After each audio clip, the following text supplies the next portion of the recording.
Buenas tardes. Les quiero dar la bienvenida a este acto en nombre del rector y el vicerrector de investigación, que no han podido asistir.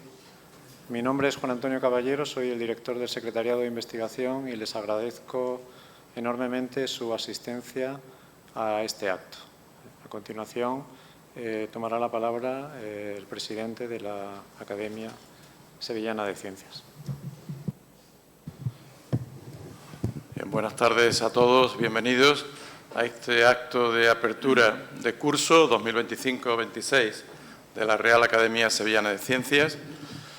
Mis palabras, en primer lugar, lógicamente, de agradecimiento a la Universidad de Sevilla, que una vez más nos acoge en sus instalaciones, en este caso en concreto, aquí en este magnífico salón de actos del pabellón del tercer ciclo y de los estudios de doctorado. Y le quisiera dar las gracias a Juan Antonio Caballero, director del Secretariado de Investigación de la Universidad, que viene en nombre del rector y del vicerrector de investigación. Como sabéis, la universidad se encuentra ahora en plena campaña electoral, con las 7 candidaturas, y entonces, pues lógicamente, han declinado la invitación a participar en este acto público. Y por ello, pues tenemos a Juan Antonio Caballero en representación de la Universidad de Sevilla. También le quisiera dar la bienvenida y las gracias a otras autoridades que nos acompañan de instituciones como el Ateneo de Sevilla.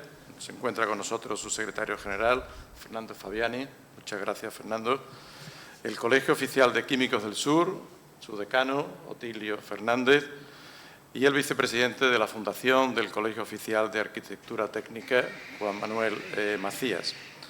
También, por supuesto, nos acompaña en la mesa Benito Valdés, que todos conocéis, puesto que es académico de la casa, de nuestra academia, pero hoy presidente del Instituto de Academias de Andalucía y expresidente también de la Real Academia Sevillana de Ciencias, al igual que José Luis de Justo, que se encuentra hoy también con nosotros. Y Enrique Fernández Cara, nuestro secretario. Bien, sin más dilación, entonces, le damos la palabra al secretario Enrique Fernández Cara, el secretario de la Real Academia Sevillana de Ciencias, quien dará lectura a la memoria de la Academia del curso anterior 2024-2025. Memoria de la Real Academia Sevillana de Ciencias, curso 2024-2025. Durante el curso 2024-2025, la labor de la Academia ha estado encaminada al desarrollo de distintas actividades, tanto de carácter académico como dirigidas al público general. De estas actividades y de estos hechos relevantes se da cuenta a continuación. Se celebraron sesiones de la Junta General los días 11 de noviembre y 4 de diciembre de 2024 y 11 de febrero y 24 de junio de 2025. En fecha reciente se ha producido el triste fallecimiento del académico Francisco García Novo. Esta academia lamenta profundamente este hecho y desea manifestar su profundo pesar y transmitir sus condolencias a su familia y gente próxima. Nuevos académicos. Con fecha 11 de noviembre de 2024, la Junta General acordó el nombramiento como académico del doctor José Antonio Odriozola Gordón, catedrático de la Universidad de Sevilla, adscrito al Departamento de Química Inorgánica. Con fecha 4 de diciembre de 2024, la Junta General acordó los nombramientos como académicos del doctor Francisco Ruiz Muñoz, catedrático de la Universidad de Huelva, adscrito al Departamento de Ciencias de la Tierra, el doctor Adán Cabello Quintero, catedrático de la Universidad de Sevilla, adscrito al Departamento de Física Aplicada 2, y el doctor Antonio Ramos Reyes, catedrático de la Universidad de Sevilla, adscrito al Departamento de Electrónica y Electromagnetismo. Actos solemnes. El acto solemne de apertura de curso se celebró el día 29 de octubre de 2024 en el Salón Almirante del Real Alcázar de Sevilla. Fue presidido por el excelentísimo señor don Álvaro Pimentel Siles, segundo teniente de alcalde del Ayuntamiento de Sevilla, y el excelentísimo señor don Miguel Ángel de la Rosa Acosta, presidente de la Academia. Tras la lectura de la memoria del curso 2023-2024 por parte del secretario, intervino la académica Carmen Hermosín Gaviño, que pronunció la conferencia inaugural titulada «El origen de la vida en la tierra y las arcillas, presuntas implicadas». Tomas de posesión.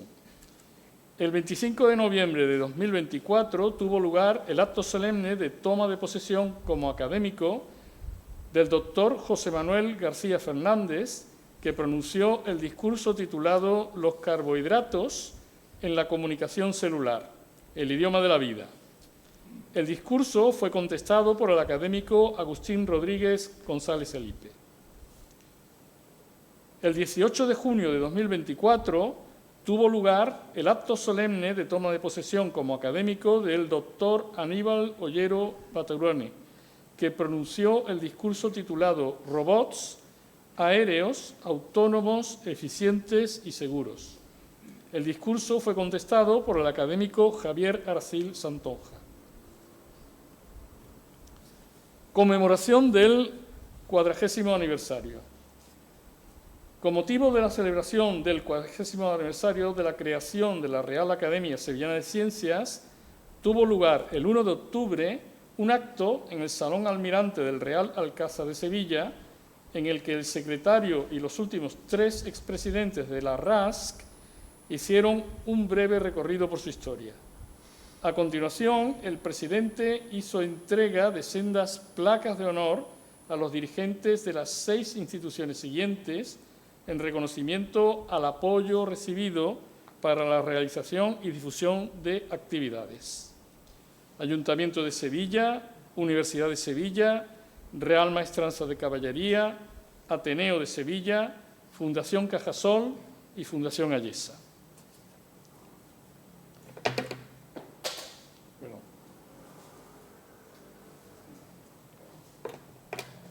Cursos, simposios y conferencias. Ciclo de conferencia sobre Historia y Filosofía de la Ciencia y de la Técnica en memoria del profesor Ramón Queraltó Moreno. Fue organizado por la Academia en colaboración con la Facultad de Química de la Universidad de Sevilla, y las conferencias fueron propuestas y fijadas por los académicos Francisco Sánchez Burgos y Montserrat Vilà Planella y el profesor Manuel Castillo Marto. Se muestran aquí las fechas, ponentes y títulos. Ciclo de conferencias los martes de la Academia. Como es tradicional, tuvo lugar una vez más en el excelentísimo Ateneo de Sevilla.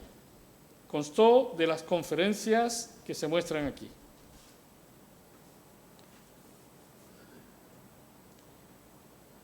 Ciclo de conferencias correspondientes al convenio con la Fundación Cajasol. Coordinado por la académica Montserrat Vilà, se celebró en la Sala Antonio Salvador de la Fundación Cajasol con el título Salud, Ciudades y Clima. Tuvo lugar en las siguientes fechas con los títulos y ponentes que se muestran. Ciclo de conferencias Real Academia Sevillana de Ciencias, Ayesa, con el título Horizontes, Ciencia, Tecnología e Ingeniería para el Futuro de la Humanidad. El ciclo estuvo coordinado por el académico Antonio Gómez Expósito en colaboración con Juan de Dios Hermosín Ramos, jefe de innovación de Ayesa. Tuvo lugar con el desarrollo que se muestra.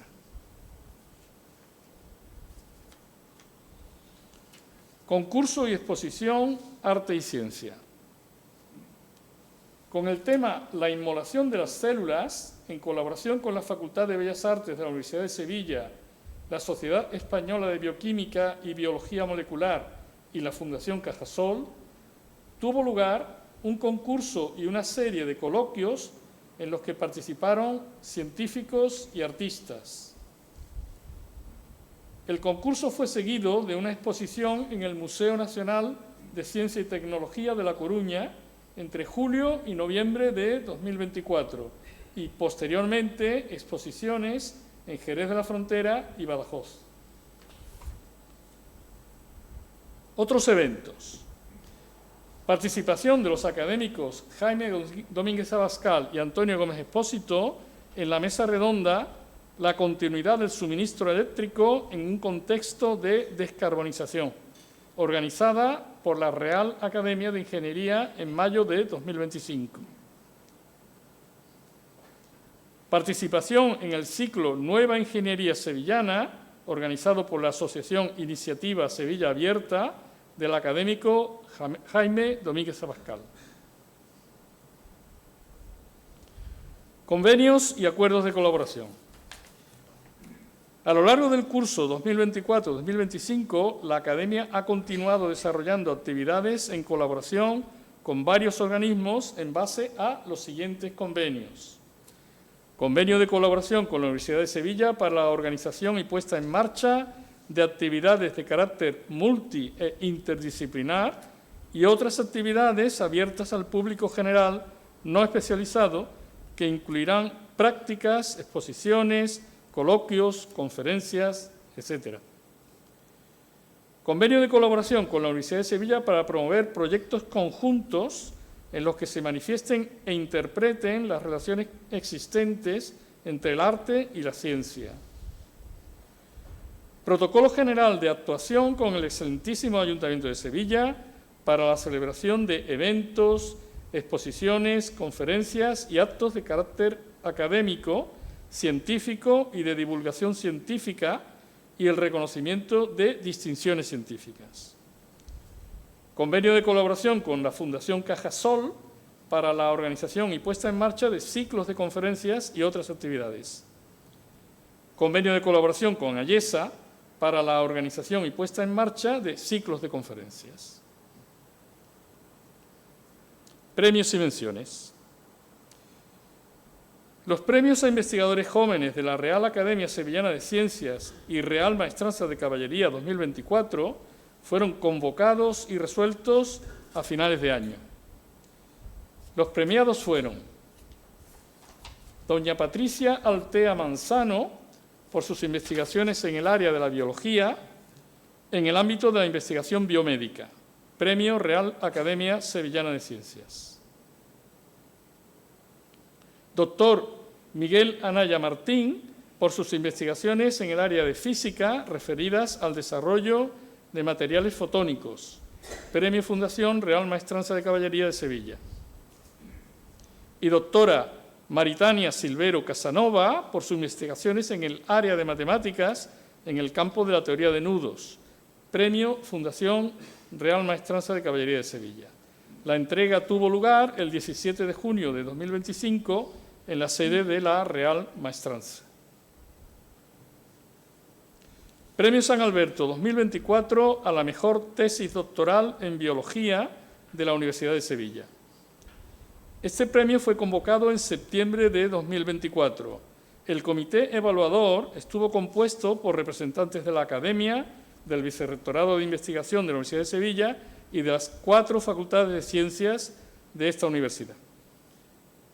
La resolución fue dada a conocer el 25 de octubre y fue ratificada en sesión de la Junta General el 11 de noviembre.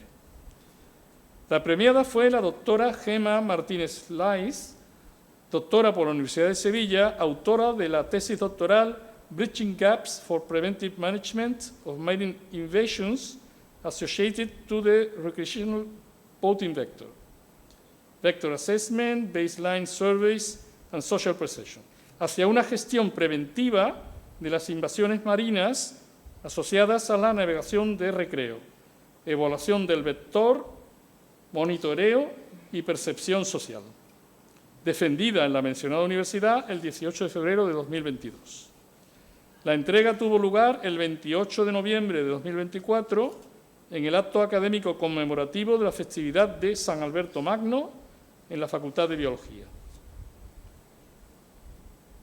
Los premios a investigadores jóvenes 2025 y el Premio San Alberto a la mejor tesis doctoral en matemáticas han sido convocados recientemente y el proceso de resolución se está desarrollando en estos momentos. Otros premios y honores. El académico José López Barneo ha sido galardonado con el Premio de Investigación de la Sociedad Andaluza de Neurología, el Premio Nacional Antonio Gallego de la Sociedad Española de Ciencias Fisiológicas y el Premio de Investigación Biomédica de la Fundación Francisco Cobos, este último compartido con la profesora María Valet Regí.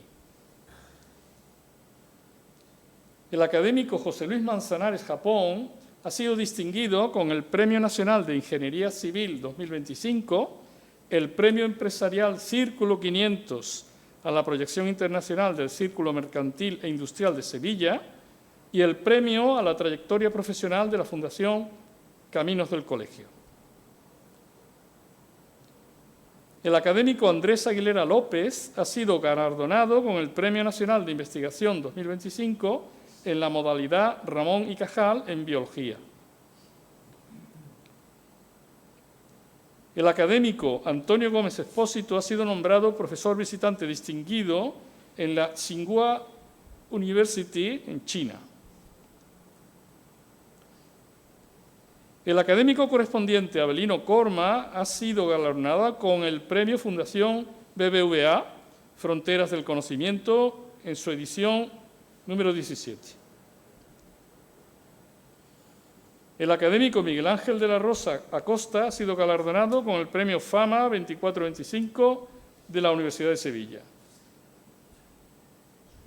Finalmente, los académicos Andrés Aguilera López, Antonio Durán Guardeño, Enrique Fernández Cara, Antonio Gómez Expósito, Pedro Jordano Barbudo, José López Barneo, Aníbal Ollero Baturone, Agustín Rodríguez González Felipe y Montserrat Vilá Planella, y los académicos electos Adán Cabello Quintero, Ana Gutiérrez Suárez y Antonio Ramos Reyes han sido incluidos en los Stanford University World's Top 2% Scientist List, listas del 2% de los científicos mejor valorados, elaborada por la Universidad de Stanford.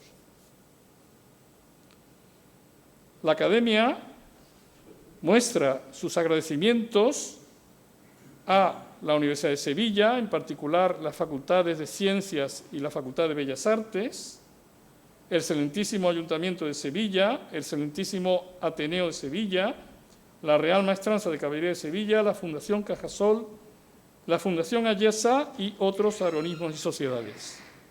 Este patrocinio es reconocido por la Academia, que a todos agradece su apoyo continuo, las facilidades dadas para el uso de instalaciones y locales y su fantástica disposición a colaborar con sus objetivos. Muchas gracias por su atención.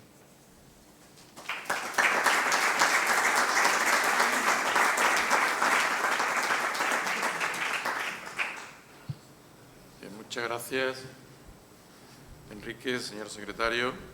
A continuación le damos la palabra a nuestro conferenciante de hoy, que pronunciará la lección inaugural del curso 2025-2026, el académico supernumerario Javier Aracil Santón.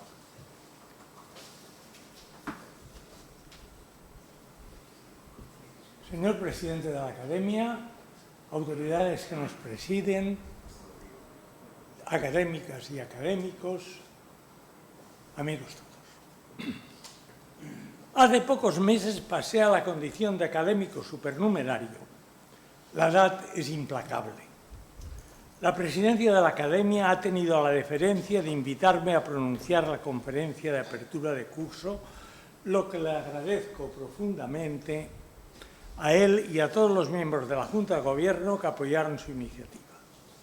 Asimismo, les agradezco a todos ustedes su presencia en este acto, que para mí tiene connotaciones especiales. Tiene todos los visos de ser una despedida.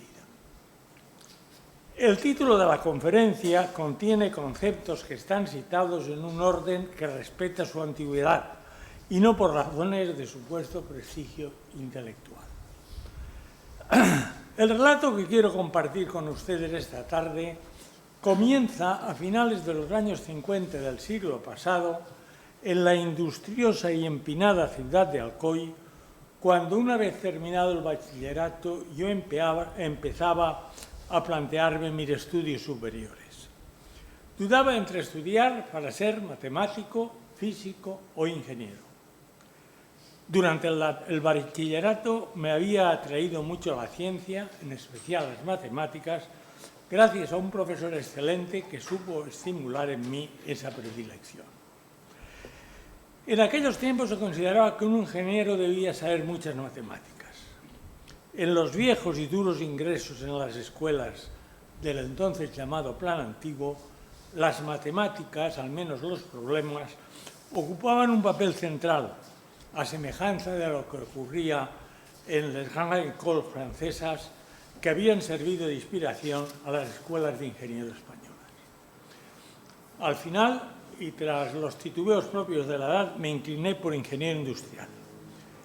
Lo hice sin saber muy bien en qué consistía esa profesión ni cuáles eran sus características, aunque yo procedía de una ciudad en la que la industria había tenido un singular papel histórico. Pero allí que me fui. Durante la carrera me interesaron sobre todo las asignaturas más teóricas, más conceptuales, más especulativas y mucho menos las específicamente técnicas o aplicadas.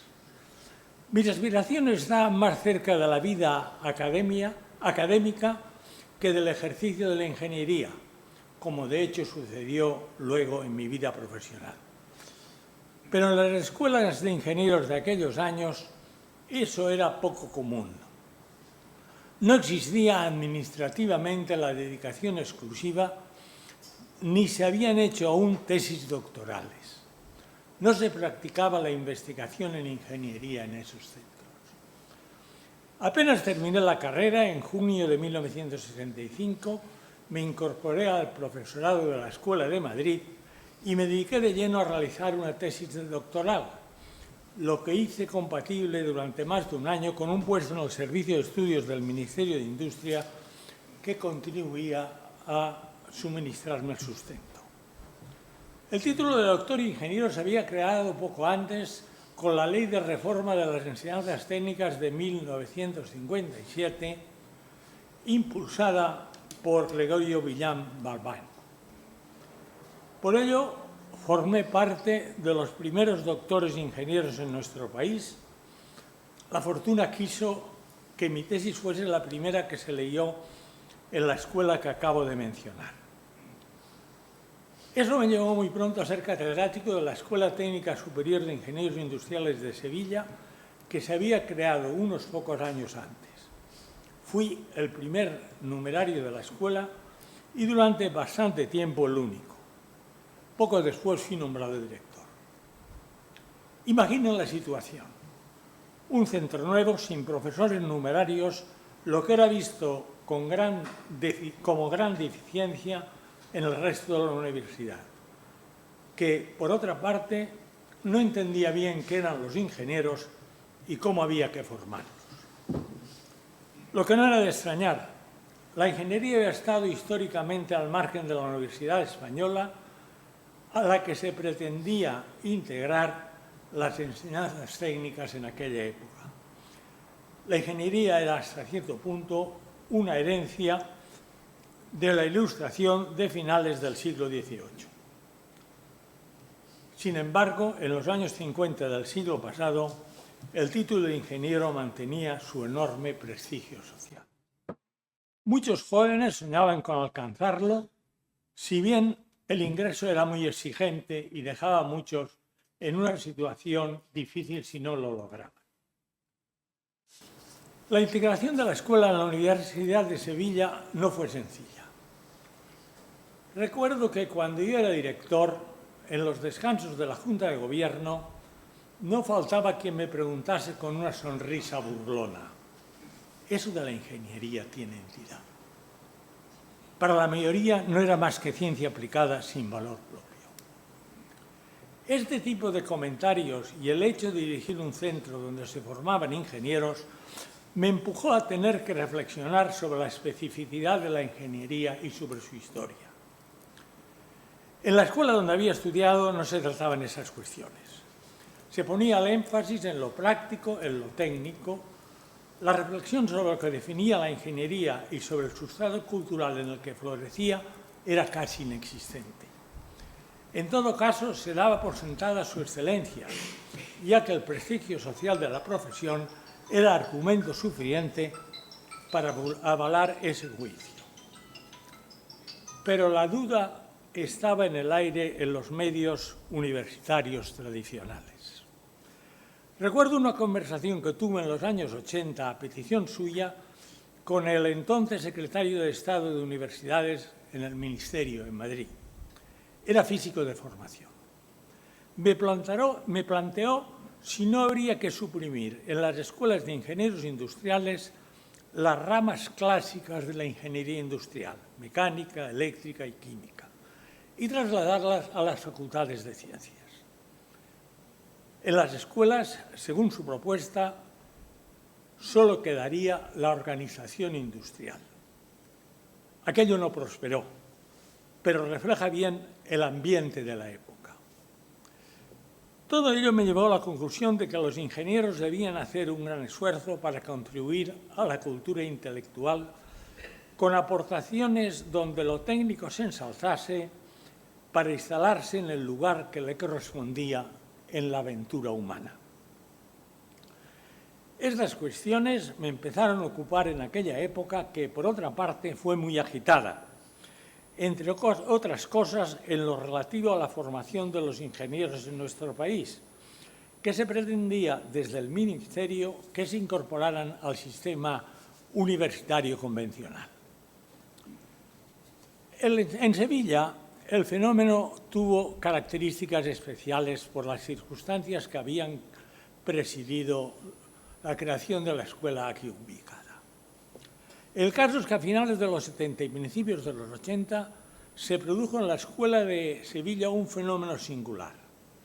Jóvenes titulados, formados profesores sin una dedicación universitaria, comenzaron a mostrar una clara vocación académica y un firme empeño en el mundo de la enseñanza técnica superior. La ausencia intencionada de profesores numerarios con la que se había fundado en consonancia con la tradicional forma de ejercer la enseñanza en las escuelas de ingenieros, en realidad facilitó la transición entre una escuela en la que solo se daba clase a otra que además tenía una notable y entusiasta dedicación a la investigación. Así surgió una generación que renovó el profesorado de la escuela y fue capaz de transformarla en uno de los centros más prestigiosos del panorama nacional. Con entusiasmo y esfuerzo, aquellos jóvenes emprendieron la ardua pero ilusionante tarea de rejuvenecer la institución para convertirla en un referente en la formación de ingenieros en España, y muy en especial en Andalucía. El éxito de aquella empresa, frente a los numerosos obstáculos encontrados en el camino, pronto resultó evidente para todos.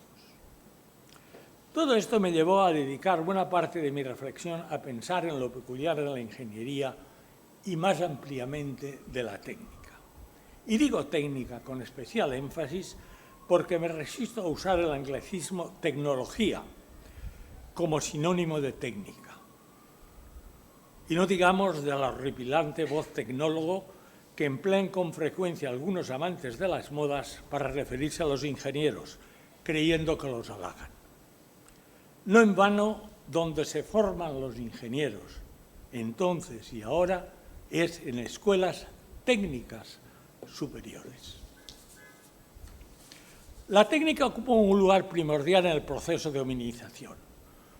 Sus orígenes coinciden con el amanecer de la civilización, mientras que la ciencia no aparece hasta siglos más tarde. El ser humano empezó fabricando herramientas para transformar su entorno y hacerlo más apto a sus necesidades. Y así comenzó a crear el mundo artificial. Y ello mucho antes de concebir objetos simbólicos o conceptos abstractos de los que más tarde se serviría la ciencia. Algunas herramientas simples ya habían sido empleadas por otros animales. Ciertos simios protohumanos pero en ninguna otra especie esas herramientas evolucionaron hasta producir el deslumbrante y elaborado mundo tecnificado en el que hoy vivimos. A ver.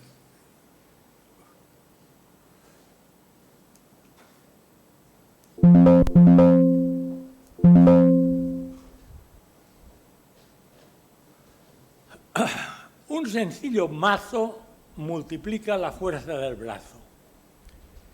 Esta idea está expresada con gran potencia alegórica en una célebre escena de la película 2001, Una odisea del espacio, de Stanley Kubrick. ¿Ya pasó? Sí. Muy bien. En ella, un simio primitivo observa un hueso en el suelo, lo recoge, lo sostiene a modo de maza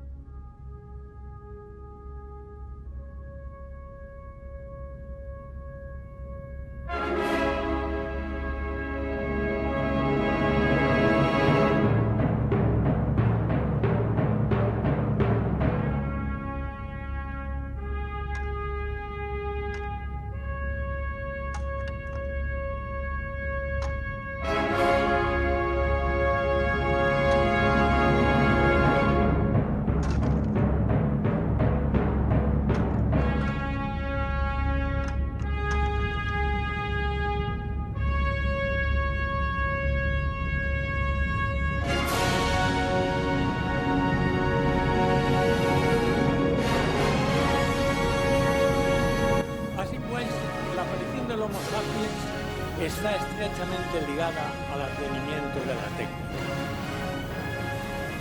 Nuestro rasgo distintivo no es solo usar herramientas, como también hacen los animales, sino algo mucho más sutil: anticipar el futuro y actuar en consecuencia.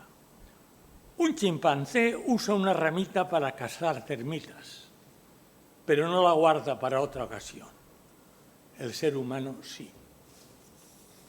Y así empieza una divergencia radical cuya clave está en que los humanos estamos dotados para representarnos mentalmente el mundo y planificar nuestras acciones a partir de esa representación. Este es un proceso que también marca el inicio de la conciencia.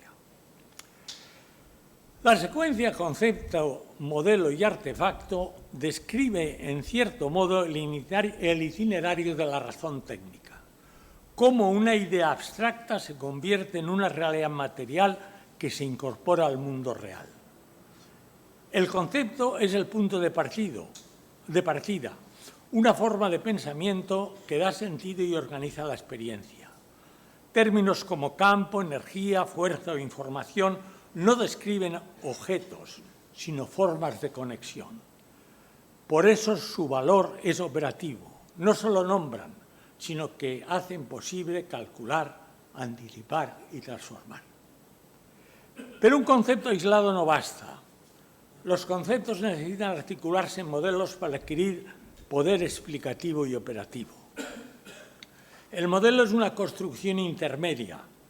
Traduce un conjunto de conceptos en una estructura formal, matemática, computacional, experimental, que permite simular el comportamiento del mundo. Por eso, los modelos son representaciones idealizadas, pero activas, que permiten razonar como si la realidad se comportara según ciertas leyes y luego verificar hasta qué punto eso es cierto.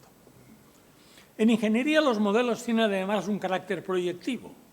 No solo representan lo que hay, sino que anticipan lo que puede construirse. Son modelos de comportamiento deseado, no solo de comportamiento observado. El artefacto surge cuando un modelo deja de ser solo una representación y se convierte en una estructura material operativa. Un generador eléctrico, una antena, un microprocesador son modelos materializados en artefactos que actúan en el mundo conforme a los principios que los han inspirado. Esta transición implica un cambio ontológico. El modelo es un objeto epistémico, un instrumento del pensamiento. En cambio, el artefacto es un objeto técnico que tiene existencia en el mundo material y produce efectos tangibles. Pero ambos comparten una raíz común, su racionalidad formal.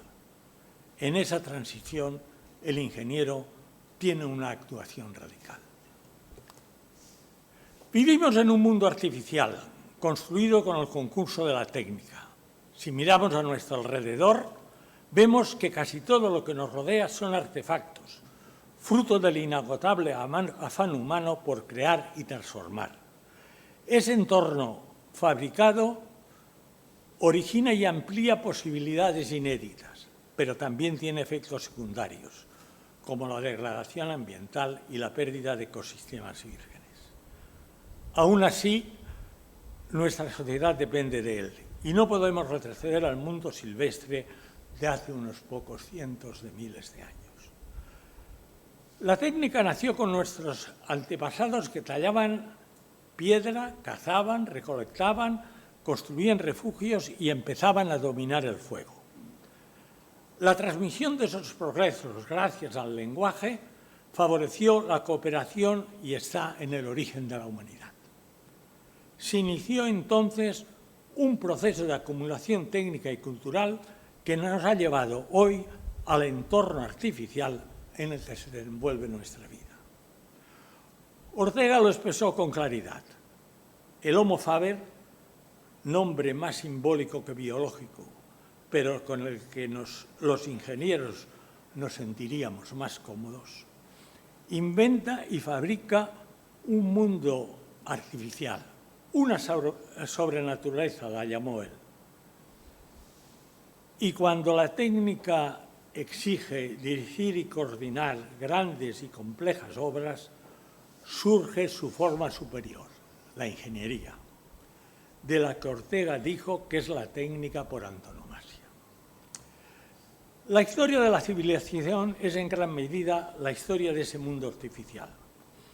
Un mundo que no se limita a máquinas y dispositivos, sino que incluye el lenguaje, la organización social y tantas creaciones colectivas.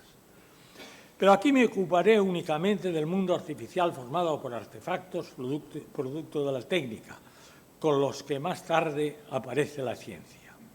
Pero no olvidemos, la técnica ha precedido a la ciencia durante miles de años.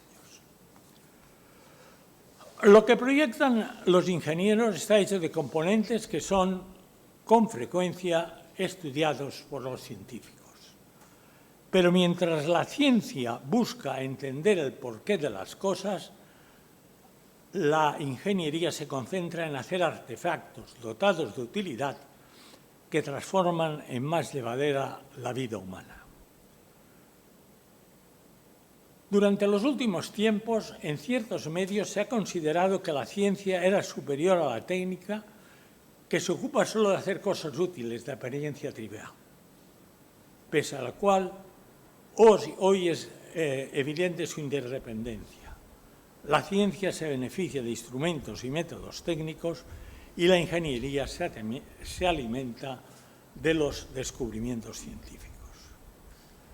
En particular, la ingeniería moderna es inconcebible sin el concurso de las matemáticas, que surgieron en la antigüedad para facilitar determinadas actividades utilitarias, como la contabilidad o la construcción de monumentos y edificios, para lo que se concibieron los números y las figuras geométricas, respectivamente. Los números, en principio los naturales, que permitieron contar, posiblemente la primera aplicación práctica de las matemáticas, y que evolucionaron hasta los imaginarios, que se convirtieron en objetos abstractos cuyas fascinantes propiedades generales, junto con las de las figuras geométricas, dieron lugar a la que hoy conocemos como matemáticas. A las matemáticas cabe considerarlas como el modo de la ciencia que más influencia tiene en la ingeniería en general. Aportan un lenguaje en el que expresar y calcular lo que se quiere construir y las propiedades de los componentes que forman parte de los artefactos técnicos. Las ciencias de lo natural describen el universo tal como lo percibimos y están basadas en último extremo en la observación y la experimentación. En cambio, los teoremas matemáticos, las propiedades de los números o de las figuras geométricas son producto del ejercicio de la razón y aspiran a ser verdaderas en cualquier universo concebible. El teorema de Pitágoras tiene más de 2.500 años de existencia y seguirá verificándose con exactitud en cualquier tiempo y lugar, siempre que se cumplan los axiomas de la geometría euclidiana. Pero, pese a lo anterior, no debe olvidarse que aunque las matemáticas deben estar disponibles, siempre están ahí, sin embargo, no deben dominar o absorber los problemas ingenieriles en cuestión. El ingeniero no puede sustraerse al hecho de que la belleza y simplicidad de la aplicación de una teoría matemática puede desviarle de sus genuinos propósitos. Se puede traer aquí la figura del matemático Norbert Wiener y sus trabajos sobre el control del cañón antiaéreo. El proceso de realimentación de claro origen ingenieril fascinó a Wiener al inicio de la Segunda Guerra Mundial. Wiener convirtió este proceso en un elemento central en la génesis de la cibernética. Este matemático realizó una valiosa contribución teórica a la ingeniería de control al aplicar el análisis estocástico a sistemas con realimentación. Sin embargo, su propuesta resultó inviable en la práctica, ya que no se adecuaba a las condiciones reales del combate. A pesar de su brillantez teórica, la solución fue descartada, lo que evidencia la diferencia entre el enfoque matemático idealizado y las necesidades prácticas de la ingeniería. Esta experiencia muestra que la práctica ingenieril no consiste en encontrar soluciones perfectas, sino en ejercer el juicio, la intuición y el criterio técnico para dar respuestas viables y funcionales en entornos donde la exactitud absoluta es imposible. Por ello, la solución que propuso Wiener fue desechada pese a los esfuerzos de Julian Bigelow, colaborador de Wiener en el proyecto e ilustre ingeniero que jugaría posteriormente un papel capital en la construcción de los primeros ordenadores. Bigelow pronto se dio cuenta de que lo que proponía Wiener no iba a funcionar de forma satisfactoria y trató de hacérselo ver al propio Wiener. Un científico como era Wiener, acaso tuviera una idea teórica muy brillante, pero es un ingeniero el que al fin es capaz de advertir si aquello va a funcionar bien o no. Es el que posee la clase de conocimiento sobre si lo que se pretende llevar a cabo es viable o no lo es. Así sucedió con el ingeniero Bigelow ante la propuesta ideada por el científico Wiener, atractiva bajo una perspectiva teórica, pero incapaz de aportar una solución práctica al problema que se trataba de resolver. Viene aquí a colación la precoz y con frecuencia recordada afirmación de Thomas Telford, primer presidente de la Sociedad de Ingenieros Civiles Británicos, quien en época tan temprana como 1828 puso en duda que los politécnicos franceses fuesen buenos ingenieros, pues habían demasiadas matemáticas. Lo que se puede decir también de la ciencia en general. Algo así me decían mis compañeros de curso durante la carrera. Las anteriores reflexiones nacieron de la provocación a la que me vi sometido en mis primeros años en la dirección de la escuela y a la que he aludido hace un momento. Cuando en los años 70 se cuestionaba la identidad de la ingeniería en la Universidad de Sevilla, lo mismo que en otras partes, encontré en esa incertidumbre la motivación para reflexionar sobre esta cuestión. Y hoy puedo decir que gracias a aquel desdén hallé un tema de reflexión adecuado a mis expectativas que ahora mismo estoy empleando en esta exposición. En nuestros días, la interdependencia entre ciencia e ingeniería es indiscutible. Pero conviene recordar que históricamente las civilizaciones desarrollaron técnica e ingeniería mucho antes de que existiera el método científico formal. Los egipcios, los romanos, los chinos, los indios construyeron monumentos, sistemas de irrigación, puentes, puertos, auténticas maravillas de la antigüedad que aún nos deslumbran, sin olvidar la agricultura con la que apareció la civilización. En el mundo antiguo, la frontera entre técnica y ciencia era borrosa. Arquímedes, en el siglo III a.C., encarna mejor que nadie esta correlación. Para los ingenieros fue uno de los suyos, para los científicos un sabio sin igual. No se conformó con ser matemático y físico. Fue inventor, estratega y, sobre todo, un genio capaz de imaginar máquinas que desafiaban lo posible. Entre sus creaciones como ingeniero destacan las máquinas prácticas, las grúas y otros ingenios mecánicos empleados en la defensa de Siracusa durante el asedio romano en la Segunda Guerra Púnica. Por otra parte, como científico, formuló principios matemáticos y físicos de enorme alcance. La ley de la palanca, el principio de flotación de los cuerpos, el principio de Arquímedes, el cálculo de áreas y volúmenes, y calculó aproximaciones muy precisas al número pi. Su curiosidad por entender el mundo lo acerca mucho a lo que hoy llamamos ciencia. Así pues, fue ingeniero y científico a la vez, en una época en que la distinción entre ingeniería y ciencia no existía como la entendemos hoy. Matemáticas, técnica y filosofía natural estaban entrelazadas. Arquímedes encarna esa confluencia. Hacía teoría rigurosa, pero aplicaba para resolver problemas prácticos. Hoy, sin embargo, algunos filósofos y científicos sostienen que desde la aparición de la ciencia moderna en los siglos XVII y XVIII, la ingeniería está subordinada a la ciencia. Pero no es así. Muchos progresos técnicos que han transformado el mundo no surgieron de la ciencia, sino de la observación, la experiencia y la creatividad intuitiva para resolver determinados problemas prácticos y utilitarios. Basta pensar con ejemplos sencillos pero decisivos: la rueda, la cerámica, la bicicleta, el contenedor marítimo, entre tantos otros.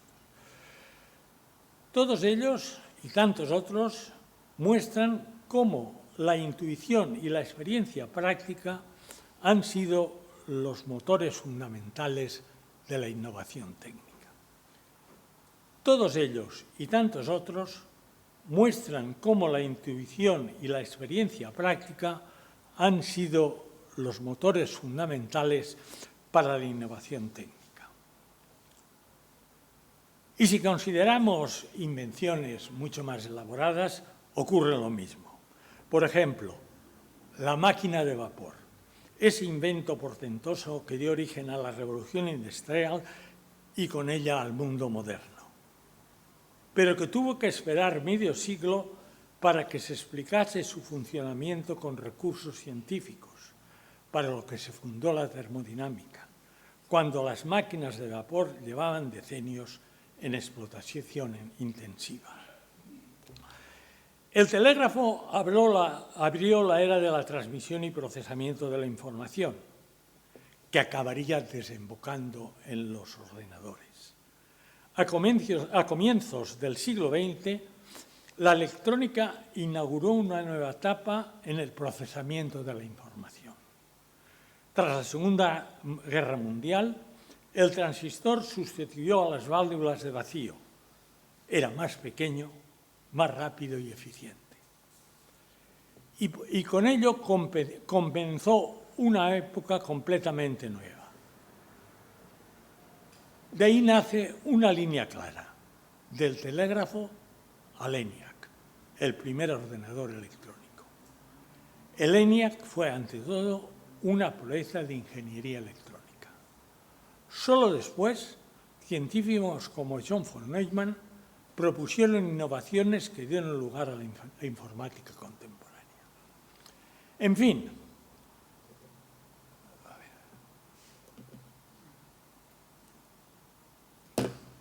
fin, la aviación nació de ingenios precientíficos basados en planeadores como el Flyer de los hermanos Wright, muy anteriores a la aerodinámica, que solo más tarde se convirtió en una disciplina científica. Conviene destacar que en todos estos casos existía ciencia cuando se inventaron, pero la que se tenía no fue el punto de partida de esas invenciones. Más bien al contrario, los inventos inspiraron desarrollos científicos. En todo caso, el patrón se repite una y otra vez. Los ingenieros conciben artefactos para resolver problemas y la ciencia llega después para explicarlos y perfeccionarlos. Solo en tiempos recientes encontramos casos en los que la ingeniería deriva directamente de avances científicos, como la energía nuclear o la edición genética CRISPR. El filósofo napolitano de la primera mitad del siglo XIX, Giambattista Vico, dijo: «Solo entendemos bien aquello que somos capaces de construir». Esta afirmación la hacen suya los ingenieros. Aunque hoy, con la inteligencia artificial, esa idea se tambalea. Estamos construyendo máquinas capaces de modificarse por sí solas, de fijar sus propios objetivos, sin que podamos comprender del todo cómo lo hacen. Es una transformación radical de la ingeniería y del mundo artificial, cuyo desenlace apenas podemos imaginar.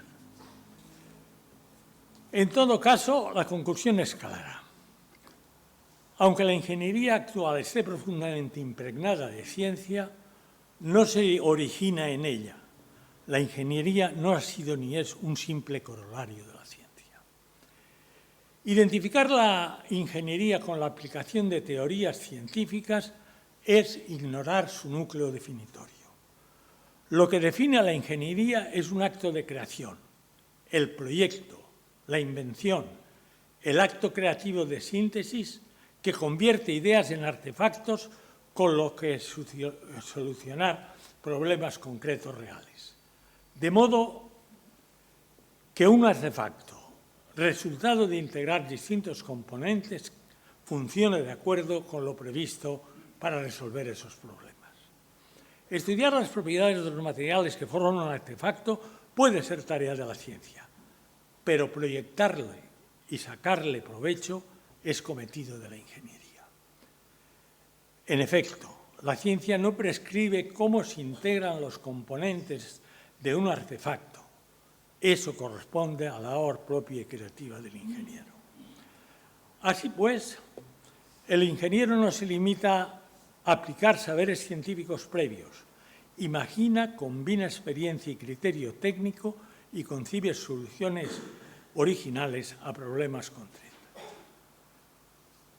Por eso no es lo mismo formar a un ingeniero que a un científico, aunque luego se produzcan trasvases entre ellos.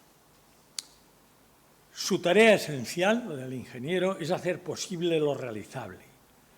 Y ese saber hacer, radica la verdadera grandeza de la ingeniería.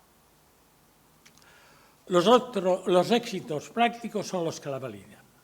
Con el tiempo, esos logros han generado cuerpos de conocimiento que se sistematizan y explican con recursos análogos a los de la ciencia. Los ingenieros han sido a menudo pioneros, enseñando soluciones basadas en la intuición, la experiencia empírica y la creatividad. Y esas soluciones, al ser validadas por la práctica, suscitan nuevas preguntas para la investigación científica. En todo caso, la ciencia y la ingeniería han colaborado a lo largo del tiempo. La ingeniería recurre a la ciencia siempre que puede.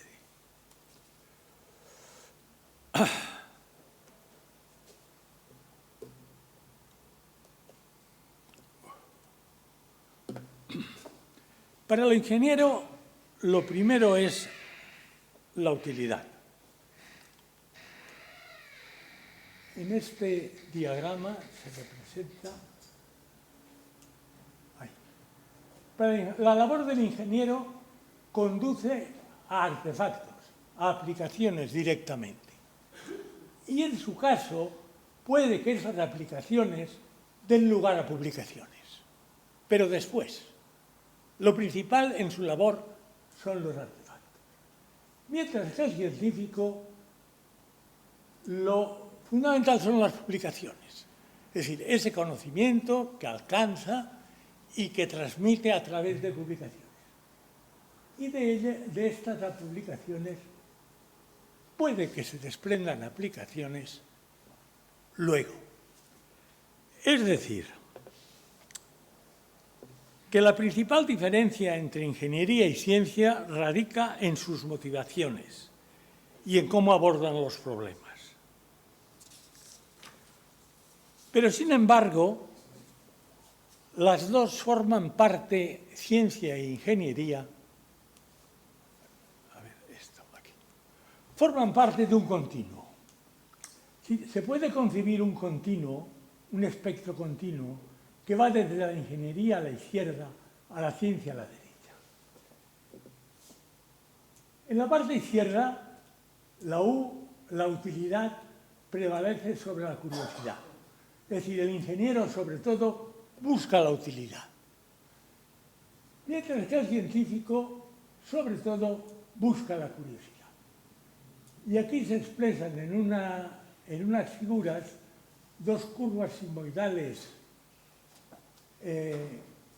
especulares, en la que en una se representa la utilidad, que es máxima en la labor del ingeniero y que disminuye en la del científico, mientras que en el científico la curiosidad es máxima y la utilidad es mínima. Evidentemente, los científicos, y muy en especial en nuestro tiempo, según se desplazan por este espectro continuo,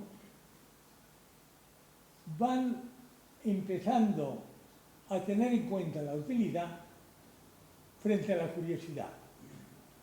Mientras que los ingenieros, según se desplazan hacia la derecha, dejan de tener como prioridad, disminuyen su interés por la utilidad y aumentan el interés por la curiosidad sobre cómo funciona este aparato. En el centro se mezclan las dos.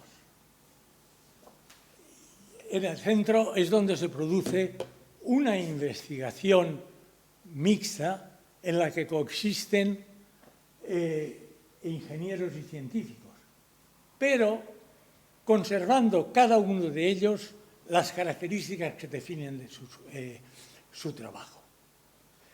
Esta concepción se puede decir lo mismo de la medicina y de tantas otras ciencias y de otras profesiones que utilizan también la ciencia. El mensaje es claro. Tanto la ciencia como la ingeniería cultivan la curiosidad y la utilidad en distinto grado.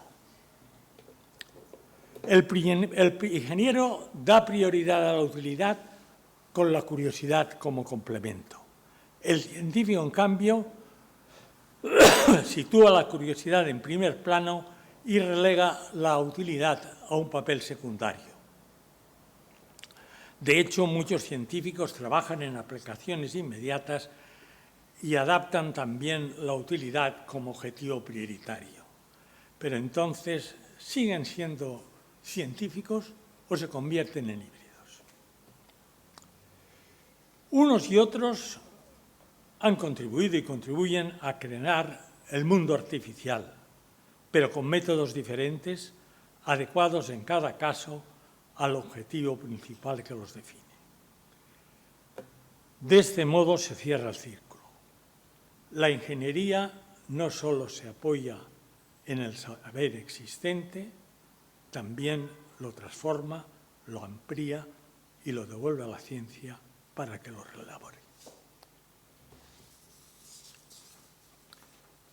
Un ciclo fértil entre hacer y saber, entre construir y comprender, con el que finalizo estas palabras y me despido de ustedes agradeciéndoles la atención que me han prestado. Muchas gracias.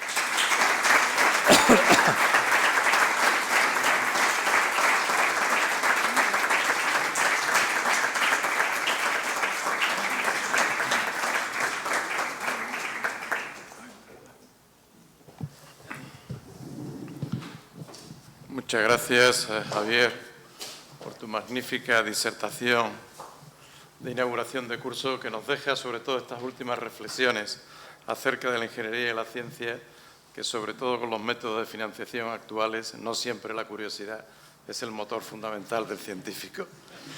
Ya quisiéramos que la ciencia fuera como tú la pintas. Bien, quisiera decir unas palabras para cerrar este acto, aunque luego la clausura oficial la haga el director del secretariado. Quisiera saludar de nuevo a las autoridades que nos acompañan, académicos, amigos, señoras y señores. Siguiendo la tradición de la academia, le correspondía a la sección de tecnología y en concreto a Alfonso Jiménez impartir la conferencia de apertura del curso 2025-26, pero Alfonso no pudo aceptar por problemas personales. Desde aquí le deseamos una pronta y total recuperación, al tiempo que le enviamos un fuerte abrazo. Inmediatamente pensamos en Javier Aracil, también de la sección de tecnología, quien acababa de solicitar el pase a supernumerario con objeto de ofrecerle nuestro reconocimiento por su entrega y dedicación durante tantos años a la academia. Muchas gracias, Javier. Mis primeras palabras, pues, deben ser de agradecimiento infinito a Javier Aracil, referente de la prestigiosa Escuela Técnica Superior de Ingenieros, cuando hace décadas ya daba sus primeros pasos en Sevilla, y referente asimismo durante décadas en nuestra academia. Hombre con formación técnica y capacidad de análisis propia del ingeniero, como nos acaba de mostrar, asimismo goza de una formación intelectual y filosófica propia del poliédrico humanismo renacentista. Gracias, gracias de todo corazón, Javier. Como ha relatado el secretario, acabamos de celebrar el 40º aniversario de la Real Academia Sevillana de Ciencias, en el Salón del Almirante del Real Alcázar. Un escenario excepcional, sin duda, para una ocasión igualmente especial. Junto a los tres últimos expresidentes, el secretario y yo mismo echamos la vista atrás para recorrer nuestra historia, la historia de la Academia, proyectándola hacia el futuro. Y quisimos celebrar un acontecimiento tan señalado de manera también singular, acompañados por nuestros benefactores, el Ayuntamiento, la Universidad, la Maestranza, el Ateneo y las fundaciones Cajasol y Ayesa, a quienes hicimos entrega de sendas placas de honor como muestra de nuestro sincero agradecimiento. No es tarea fácil reunir en un mismo acto a los máximos representantes de 6 instituciones tan emblemáticas de Sevilla, pero lo conseguimos, no sin esfuerzo y tesón durante meses. Gracias, Enrique, gracias a Pablo, nuestro secretario también. Fue sin duda un reflejo el acto del prestigio y el respeto con que nuestra academia es distinguida y reconocida por la ciudad. Y una ocasión única para que la RASC se vistiera de gala para presentar en público nuestros proyectos e iniciativas, nuestra misión y visión como academia, nuestra razón de ser científica y social más allá de nuestras paredes. Gracias a todo el equipo de Gobierno que nos habéis acompañado en esta trayectoria, en esta travesía. Como señalé en mi intervención en el Alcázar, el mayor logro de la RASC en estos 40 años es el capital humano que ha sabido atesorar. Y digo atesorar porque realmente el cuerpo académico constituye nuestro mayor tesoro, un patrimonio de valor incalculable e inigualable en una ciudad de tamaño medio como Sevilla. Pero la RASC no debe conservar semejante tesoro para su solo disfrute, de manera egoísta o egocéntrica, sino ponerlo al servicio de la sociedad, de los ciudadanos que lo han hecho posible. Dicha vocación de servicio fue la luz y guía con que nos comprometimos a regir los destinos de la Academia cuando recibimos vuestra confianza hace poco más de 2 años. Este fue el mensaje que transmití personalmente al alcalde y al rector al poco de asumir la presidencia y que ambos recogieron de inmediato, como así quedó reflejado en los convenios que firmamos, a los que siguieron otros y sobre los que venimos trabajando desde hace tiempo. Esta misma filosofía de solvencia científico-técnica, generosidad y apertura social inspira los muchos otros proyectos que desarrollamos junto a nuestros benefactores, proyectos de los que el secretario acaba de dar buena cuenta y que sin duda tendrán continuidad en el curso 2025-26. Tenemos innumerables tareas y deberes por delante para todos y para todo el curso. Ello exige disposición, entrega y dedicación por parte de los académicos, de todos y cada uno de nosotros, no solo del pequeño grupo de gobierno.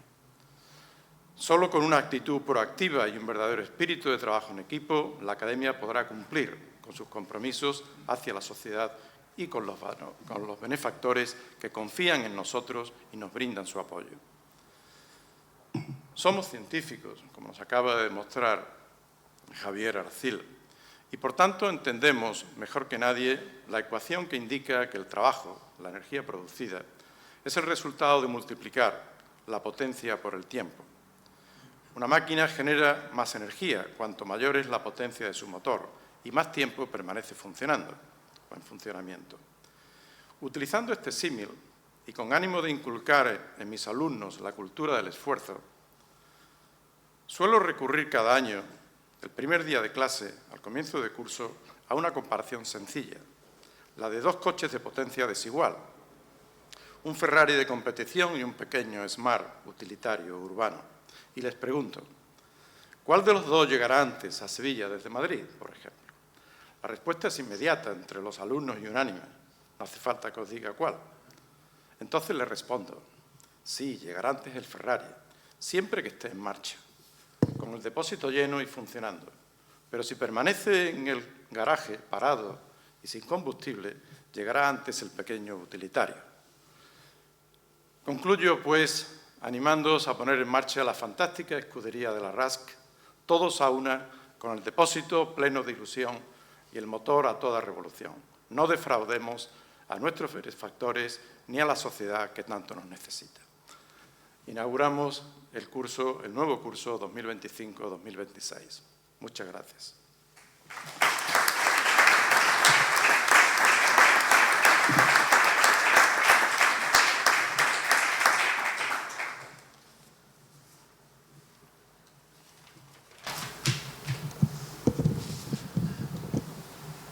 Señor presidente, miembros de la mesa, académicos, señoras y señores, voy a aprovechar esta ocasión, que va a ser una de las últimas en que tenga oportunidad de dirigirme a la audiencia como director del Secretariado de Investigación, para expresarles algunas ideas muy breves, sobre algunos de los aspectos que se han considerado. En primer lugar, les quiero transmitir el orgullo que siento, en nombre de la Universidad de Sevilla, por el convenio y la relación que existe con la Real Academia Sevillana de Ciencias. Agradezco también la charla que nos ha dado el conferenciante. Cuando he visto las imágenes de 2001, Odisea del Espacio, me ha retrotraído a mi juventud, cuando me metí en el cine para ver una película que yo creía que iba a ser de aventuras y salí con un shock mental que tardé tiempo en superar. Se ha comentado que hace unas semanas se celebró el 40 aniversario de la Academia Sevillana de Ciencias. Es un tiempo pequeño, es una academia muy joven comparado con otras academias, pero les quiero transmitir que lo que realmente hace importante a las academias, a cualquier institución, es la búsqueda de la excelencia. Y la búsqueda de la excelencia son las personas que forman parte de la academia. Y creo que la Real Academia Sevillana de Ciencias es una muestra clara de dicha búsqueda de la excelencia, simplemente viendo el perfil académico, el perfil investigador, el perfil científico de los académicos que forman parte de ella. Quiero finalizar mencionando dos aspectos que considero fundamentales en relación con la actividad de la academia. Por una parte, digamos, las innumerables actividades que organiza la academia con la idea de transmitir a la sociedad la ciencia, pero haciéndolo a través de unos trabajos y de unas actividades de divulgación seria, rigurosa y precisa. Y creo que esos son aspectos fundamentales que hay que tener en cuenta también en la divulgación. Y esta tarde, antes de venir, he estado viendo un poco las innumerables actividades de la academia y simplemente, como botón de muestra, sin querer, por supuesto, desmerecer para nada todo aquello que no mencione, quería mencionar algunas de las charlas y de las conferencias que se han impartido para poner de manifiesto también la interdisciplinaridad de los temas que se tratan, la conexión entre las distintas ramas de la ciencia. La misma charla de hoy, construir y comprender técnica, ingeniería y ciencia. El seminario, la conferencia que se impartió la semana pasada, creo, cuyo título fue La tierra que acunó la vida, el papel de la sílice, que fue interesantísima. La investigación en células madre, 20 años después, la entropía, verdades, creencias y bulos, son algunas muestras de conferencias impartidas por académicos de esta academia que muestran claramente la importancia de esta actividad.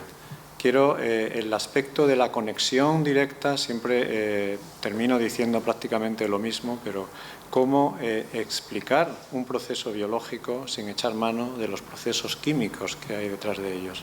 Cómo explicar dichos procesos sin hacer uso de la física, con sus conceptos y sus teorías. Y cómo entender la física sin el lenguaje de las matemáticas. Existe una íntima relación entre todas ellas y es incuestionable.